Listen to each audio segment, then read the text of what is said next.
Hi everyone, it's Nicole McGork with a paper doll art journaling page to share with you today. This one features a couple of dolls, both a boy and a girl, and of course the little dog Simon, and I'm using the leftover Lawn Fawn Snow Day papers from the November 2014 Simon Says Stamp card kit. That's why I'm using the little dog that is from the seasonal Simon stamp set, also from Simon Says Stamp. I like to use him on all of my 2014 pages just because I'm using up their monthly card kits and I thought it was a fun touch.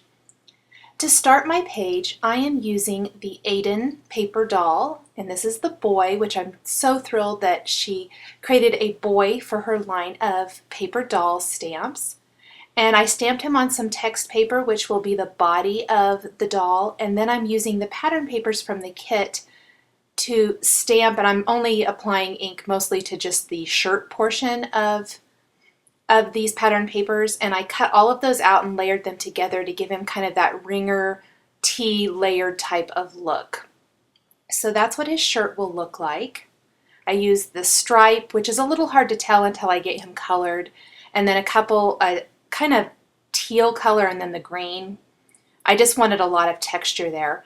Then I inked him up again, mostly just the pants portion, and I stamped that on the brown with white polka dot paper. It's a really tiny micro dot paper, so I thought that they would kind of look maybe like a pair of cargo pants, since that's kind of the look of this particular doll, and then I cut those out.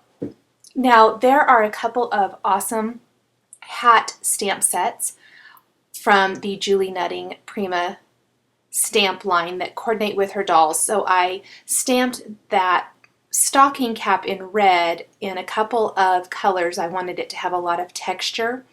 And then I cut out those pieces by fussy cutting them, and then I'll glue those all together. Now it ended up, I thought the hat was a little bit too big for him for whatever reason. I just didn't think it kind of fit with the size and the style of this doll, so I ended up not using it for him, but I will use it for the girl. Now I'm coloring in his skin with some Copic markers and adding some shading and things like that, and I'm speeding through this fairly quickly simply because this is a pretty time-consuming process. I've also cut out any of the fussy cutting I did simply to save time. I'll go ahead and glue all those layers of his shirt together. Then I went back and colored his hair. I move around a little bit as I'm working, trying to figure out where I want to go next. I'm feathering in these colors to kind of give him a dirty blonde type of hair. And I'll just keep adding the color till I get it the way I want it to look. And then with the shirt, I love adding a little bit of shading detail to the clothing to really make the clothing look more than one-dimensional. When you have so much shading for the doll, you definitely want to have that shading for the clothing as well, so it doesn't look flat on their bodies. So I'm going in with some warm gray markers here and just pretty much following the lines of the stamp to add a little bit of shading. And then I will add some glue and glue his shirt in place. I will do the same thing for the pants. However, since I stamped these from such a dark pattern paper, I'm using a much darker warm gray marker. This will really help those shadowing and detailing come to life. You'll really be able to see it. And then I can glue those in place as well. I like to glue my clothing onto the doll before cutting it out. It helps give a little stability to the doll, and that way it makes it much easier to cut out and makes it not quite so flimsy. Now I'm going to go ahead and stamp the girl. I decided that the stocking cap didn't really fit the size of the boy's head, so I'm going to set that aside for a second and I will use it for the girl instead. Now I stamped her on the text paper as well, and then I will stamp her or her clothing a couple more times on two of the pattern papers so that I can layer together her dress, trying to decide which one I want to use, if I want to use green or the white. And I decided on this white. It has a tiny little floral detail in it that I thought was really pretty. I thought a little red and white dress for her would be really cute. And where the boy has so much green on, I don't want it to be too matchy-matchy. Now I can go ahead and color in her skin as well. For her, I decided to start with the darks first. I went in more with my shading color, my darkest color. And then I will add my lighter colors in. You can do it either way. You can start light and go dark, or you can start with some of your darker markers first if you want to, and gradually get lighter. It doesn't matter. It's kind of whatever you're most comfortable with. I do it both ways, probably just depending on my mood that day. I don't know. No rhyme or reason, really. Color in, blend out some of those darker tones now. I will be cutting off the flowers that she's holding. I'm not going to be using those for this particular doll design.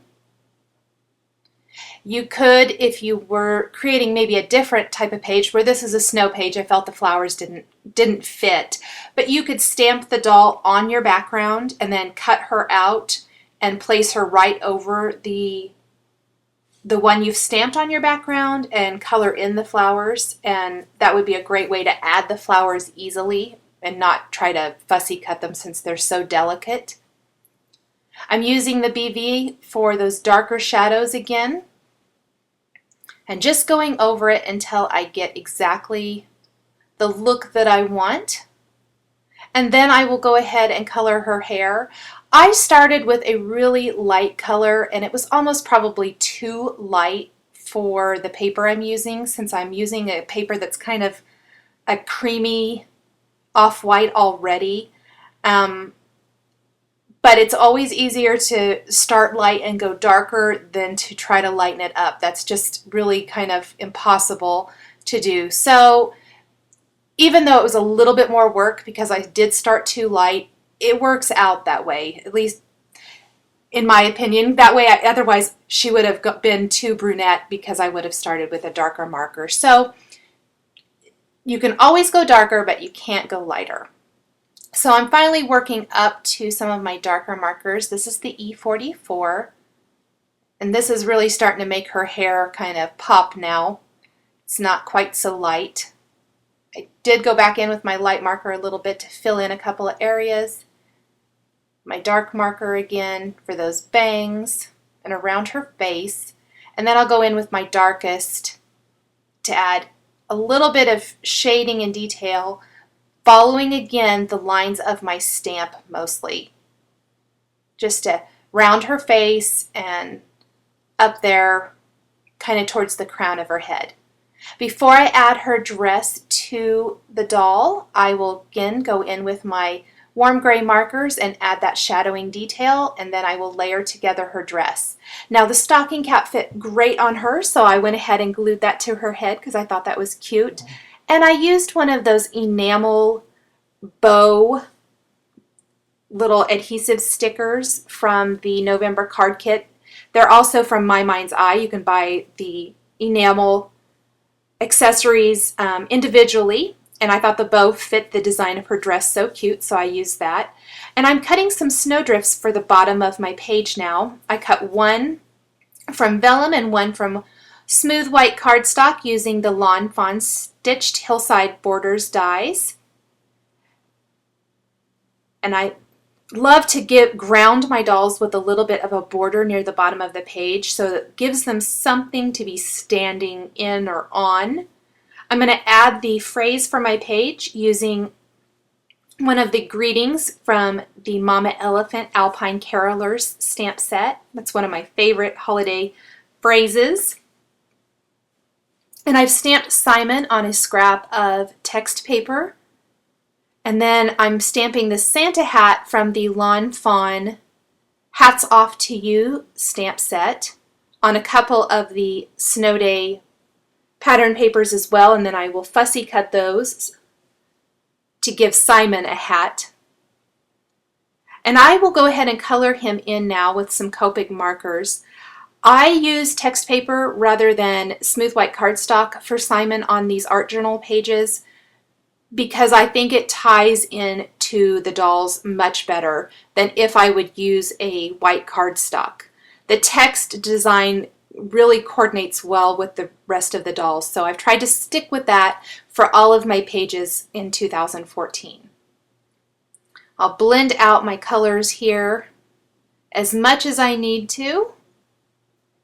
It can be a little bit trickier coloring on pattern paper rather than a cardstock that is much easier for the Copics, I guess is what I want to say, a recommended Copic coloring paper, but it's not impossible, especially for such small areas like the skin or hair on the dolls or this little dog. Go ahead and add just a tiny bit more color here in a couple places. I will fussy cut him as well here in just a second. I'll glue those little pieces to the hat together to paper piece the hat and add some shadowing there as well using my gray markers. Not a ton, just a tiny bit. If I got a little dark, go in with your lighter ones. I like to add detail to the nose and eyes of the dog with a black gel pen. It really makes them pop. So while those dry for a second, before I add the white to the highlights on his nose and his eyes, I can adhere one of the snowdrifts to my page. I'm going to adhere the white one along the bottom. And then for the vellum, that can be a little tricky because you don't want your adhesive to show. So I will be attaching the dolls first, and then I can hide the adhesive behind their legs. Now I forgot to do their shoes, I realized about at this point in my project. And so I like to use my black gel marker for the shoes on the girls when they have these little, it looks like little flats on, and just make them bright patent looking shoes.